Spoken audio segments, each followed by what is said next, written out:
Calon Presiden, Anies Baswedan, mengatakan akan memprioritaskan percepatan pembangunan di Aceh. Hal tersebut dikatakannya saat berkunjung ke Aceh Utara, Rabu, 1 November 2023. Anies berharap Aceh memiliki semangat pembangunan ke arah yang lebih baik, baik dari infrastruktur maupun kualitas manusia.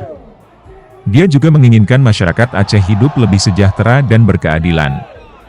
Sebab menurutnya, masyarakat Aceh memiliki kontribusi besar terhadap Republik Indonesia. Selain itu, Anies juga berbicara masalah implementasi undang-undang pemerintah Aceh yang belum sepenuhnya berjalan. Dia juga menyinggung perpanjangan dana otonomi khusus Aceh.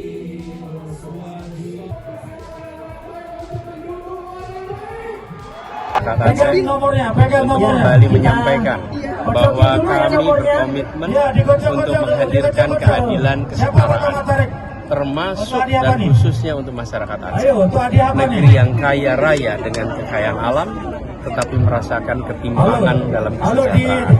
Justru di sini kita merasakan ada banyak pembangunan yang tidak berjalan dengan cepat, pembangunan yang tidak dirasakan oleh semua. Jadi kami berprioritas disampaikan pada masyarakat Aceh untuk mempercepat pembangunan di Aceh.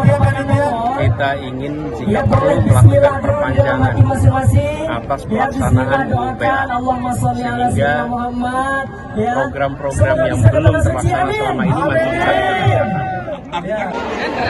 dikerjakan. Dari Aceh Utara, Putri Zuhra, AJNN, mengabarkan.